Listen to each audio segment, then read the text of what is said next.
दोस्तों आज की वीडियो में मैं आप सब लोगों के साथ बात करने वाला हूँ Canada, Spain, Italy, United state, Germany जैसे कंट्रीज़ के बारे में।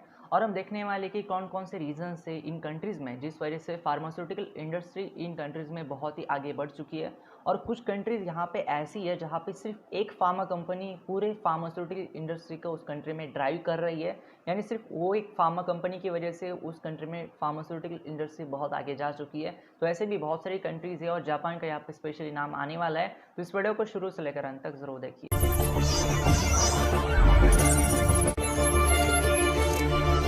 दोस्तों अगर मैं बात करता हूँ लाइफ साइंस फील्ड की तो वहाँ पे फार्मेसी, नर्सिंग जैसे सारे फील्ड्स आ जाती है, लेकिन मैं स्पेशली आपको बात करूँगा आज फार्मेसी के बारे में।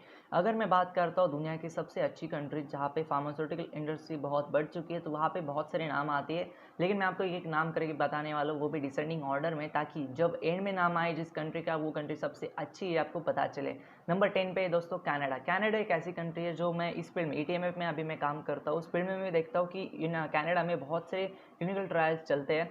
पर कैपिटा फार्मास्यूटिकल कंजम्पशन जो कनाडा का है वो बहुत ही ज़्यादा है, और इस वजह से 2020 में ऐसा प्रेडिक्ट किया जा रहा है कि $20.3 बिलियन का सेल्स वो कर सकते हैं डोमेस्टिक फार्मास्यूटिकल में।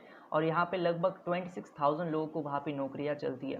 कनाडा में सबसे अगर मैं बात करूँ तो बहुत बड़ी कंपनी इसके, तो वहाँ पे एपिटॉक्स फार्मास्यूटिकल्स और वैलिएंट फार्मास्यूटिकल जैसे कुछ बड़े बड़े नाम से जो कनाडा के फार्मास्यूटिकल इंडस्ट्री को ड्राइव करते हैं। यहाँ पे नंबर 9 पे जो कंट्री आती है उसका नाम है दोस्तों स्पेन। ये जो कंट्री है, इस कंट्री में भी कुछ ऐसी कंपनीज है, जेनोमिका या फिर ईस्टवे या फिर एलमेरेल, ऐसे कुछ कंपनीज है जिनको वजह से ये स्पेन में फार्मास्यूटिकल इंडस्ट्री बहुत आगे बढ़ चुकी है। लेकिन फार्मास्यूटिकल इंडस्ट्री से भी ज़्यादा कुछ चीज़ें अगर मैं स्पेन की बात करूँ तो वो है दोस्तों उसकी बायो फार्मा इंडस्ट्री। अगर मैं बात करता हूँ स्पेन की, तो वहाँ पे लगभग 1.2 बिलियन यूरोस लगभग स्पेनिश गवर्नमेंट ने इन्वेस्ट किया है लाइफ साइंस सेक्टर में, और लगभग उसमें से 40% जो है वो रिसर्च कोलैबोरेशंस के लिए दिया है। ये बहुत बड़ी बात है। इंडिया, हम सब लोग अक्सर बोलते हैं कि इंडिया आगे क्यों नहीं जा रहा है, क्यों नहीं जा रहे, तो इसके यही रीजंस होते हैं कि रिसर्च में हम बहुत कम इन्वेस्टमेंट करते हैं। यहाँ पे स्पेन का अगर मैं जिक्र आता है तो स्पेन एक बहुत बड़ा मार्केट है।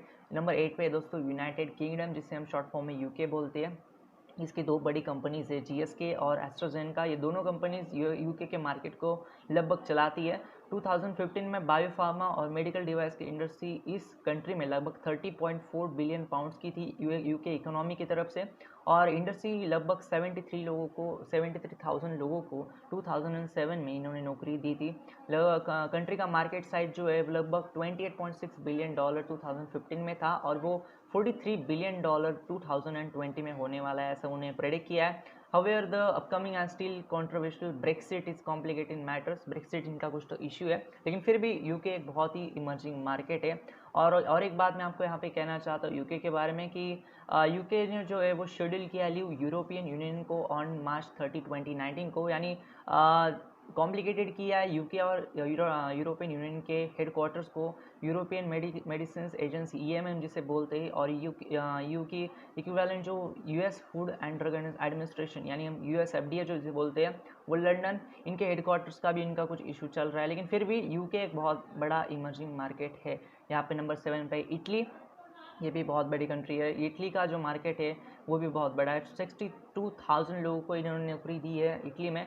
हालांकि ये नंबर्स इंडिया के कंपैरिजन में बहुत ही कम है, लेकिन इनका जो रिसर्च में जो बोल सकते हैं फील्ड है या फिर रिसर्च में इनका जो कंट्रीब्यूशन है बहुत ही बड़ा है। इटली की अगर मैं बड़ी बड़ी कंपनीज के नाम करूँ तो वहाँ पे फाइजर जैसे नाम आता है या फिर एबीबी जैसा नाम आता है। $21.3 बिलियन का इनका जो सेल था, फार्मास्यूटिकल मार्केट जो था वो 2016 में था, और ऐसा बोला जा रहा है कि 6% ये प्रीवियस ईयर से बढ़ चुका है, और आने वाले दिनों में ये बहुत बड़ा मार्केट हो सकता है। Country facing fierce competition from emerging market, यानी ब्राज़ील और चाइना जैसे कंट्रीज़ की वजह से इस कंट्री को बहुत ज़्यादा कंपटीशन है, लेकिन फिर भी ये भी बहुत बड़ा मार्केट है। जापान कुछ सालों पहले ऐसी कंट्री थी जिसकी तरफ लोग देखते भी नहीं थे। जापान जब हिरोशिमा और नागासाकी जैसे बॉम्ब्स उनके ऊपर गिरे थे, तब सब लोग लगा था जापान ही ख़त्म हो जाएगा, लेकिन उसके बाद जापान इस तरह से आगे आया है कि 2017 में फार्मास्यूटिकल इंडस्ट्री जो जापान थी वो 70% की ग्रोथ की है इसने। और कंट्री का जो फार्मास्यूटिकल मार्केट है वो लगभग अभी $70 बिलियन से एक बहुत बड़ा है, और 2020 में लगभग $72 बिलियन तक किया जा सकता है। इसके भी कुछ बड़े बड़े नाम हैं। मित्सुबिशी तैनाबे नाम की कुछ फार्मास्यूटिकल कंपनीज है, टेकेडा है, डाइची सैंको है, चुंगाई नाम की फार्मास्यूटिकल कंपनीज जापान की है। यहाँ पे नंबर 5 पे आता है स्विट्ज़रलैंड। स्विट्ज़रलैंड के दो बहुत बड़े नाम है जो मार्केट को रन करती है, इन दोनों का नाम है नोवार्टिस और रॉश। 2015 में स्विस लाइफ साइंस इंडस्ट्री ने लगभग 40,000 लोगों को एम्प्लॉय किया था, लगभग 240 कंपनीज़ में, और इनका R&D का एक्सपेंडिचर है 2015 में लगभग 22,059 CHF, जिसे हम स्विस फ्रांस में बोलते हैं। यहाँ पे अदर प्रोमिनेंट कंपनीज भी है स्विट्ज़रलैंड की, जिनका नाम है Charles River Laboratories, Aptuit, Caris Life Sciences, CRISPR Therapeutics, Lonza, UBC and Alcon.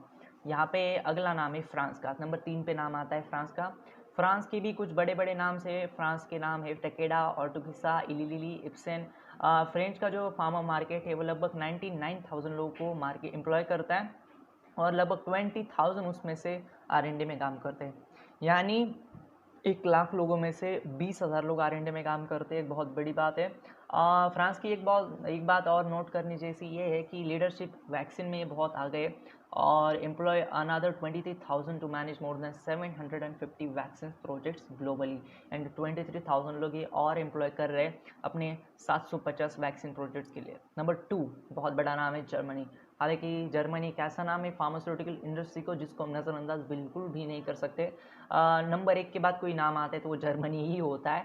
Number 1 की कंपनी तो वैसे नंबर 1 की कंट्री तो आप सब लोग पता है, लेकिन फिर भी जर्मनी एक बहुत बड़ा नाम है। 2016 में जर्मनी का जो मार्केट रिवेन्यू था फार्मा का वो लगभग $40.7 बिलियन है, और वो एक्सपेक्ट कर रहे हैं कि $65 बिलियन ये 2020 में हो जाएगा। जर्मनी की इकलौती एक कंपनी है जो बादशाह मानी जाती है जर्मनी की, वो है बेयर।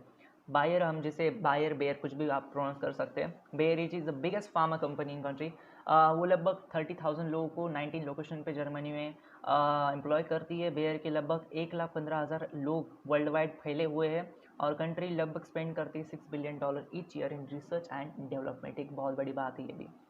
यहाँ पे जर्मनी का सबसे बड़ी चीज़ जो मुझे लगती है वो इसका इन्वेस्टमेंट R&D में। यहाँ पे बेयर की डेफिनेटली डोमिनेंट प्लेयर भी कुछ है इनके, biotech instruments, Roche, Merck, KGB है, एबॉट, लेकिन सैनोफी, फाइजर, जी हेल्थकेयर ऐसे भी कुछ नाम यहाँ पे है। नंबर 1 यूनाइटेड स्टेट्स, आप सब लोग पता है ये नाम वैसे भी एक नंबर पे रहने वाला ही था। यूनाइटेड स्टेट्स में नॉट सरप्राइज नहीं है, US का नाम है।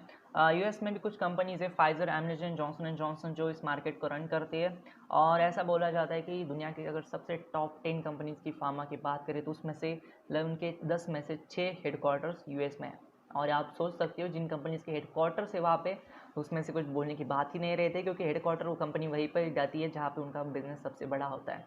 ये था आज का वीडियो। ये वीडियो बहुत इंपॉर्टेंट था उन सारे लोगों के लिए जो चाहते थे कि कौन सी कंट्री कहाँ पे आती है, कौन सी कंट्री में कौन कौन सी कंपनीज़ है। ये था आज का वीडियो। अगर आपको वीडियो थोड़ा सा भी पसंद आ गया, और अगर आपको लग रहा है चैनल में जैसा कंटेंट है तो चैनल को सब्सक्राइब कर देना, इस वीडियो को लाइक कर देना, इस वीडियो में कोई चीज़ से कमेंट कर देना।